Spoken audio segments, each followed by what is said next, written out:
You said whenever drama comes up, you need to ask yourself to, one, think critically with any accusations that come up, and then who are the stakeholders and what can they gain or lose? What is the actual solution to the problem, and who has the power to enact that solution? Where can I find that info? Is it worth your time? And is the drama happening? Is it being addressed with the two, first sources where it came from?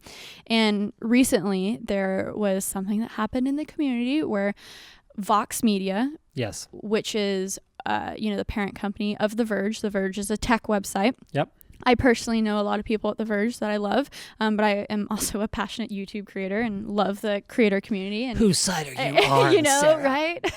And recently Bitwit had a video of them reacting to a poorly made PC video. I think poorly made is charitable. Yeah, that The Verge made. Like it was pretty bad. Here's what I want to know.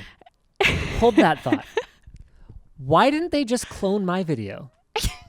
Honestly speaking, why didn't they just rip it off shot for shot? Right. I wouldn't have even been mad because it would have been a much better video. Right. I have done so many build guide videos that they could have just taken some slightly more modern hardware, because we don't really do them anymore, but they are in depth, they are step by step. They could have built a perfectly good gaming PC. I think that's where the frustration was, because there is a ton of educational content out there to build a PC. So when you go on camera and you're giving advice that is wrong, there's frustration, right? So the video that Bitwit posted was Kyle reacting to it, his alter ego, which is pretty funny.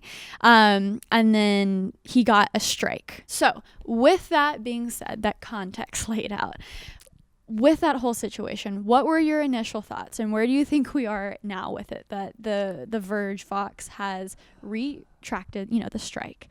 Yes.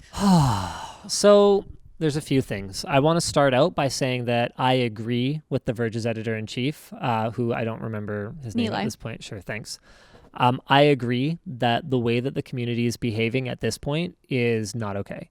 It's blown up. The fact that crazy, no one should ever be receiving a death threat for anything that happens to or about a gaming computer. This is not war. This is not disease. This is not a serious issue.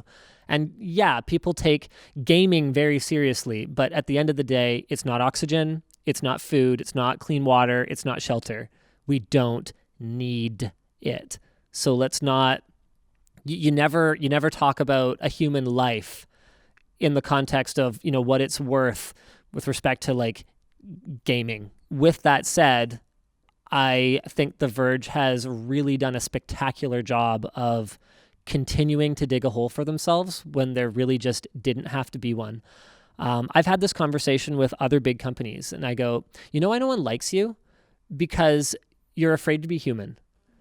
There's one large micro processor company. I'm not going to name who it is, but I had a conversation with a PR rep, and I basically went, everyone roots against you because you guys default to just being jerks.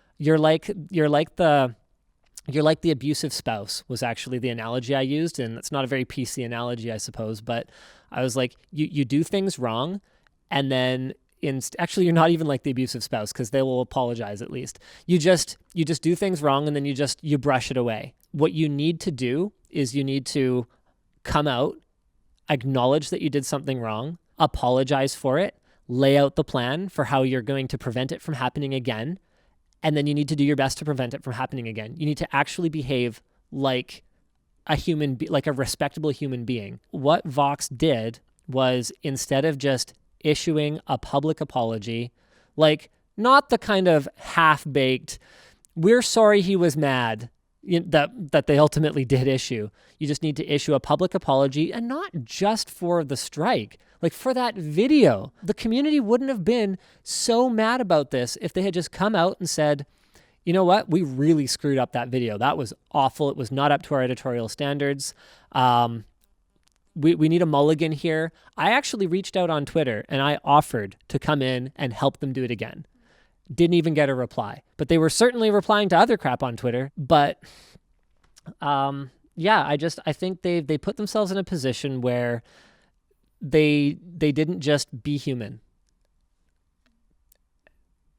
And I think Kyle had every right to be mad. And now we just need to move on. But they also, by just saying, guys, we just need to move on, are still doing it, which is why people are still mad.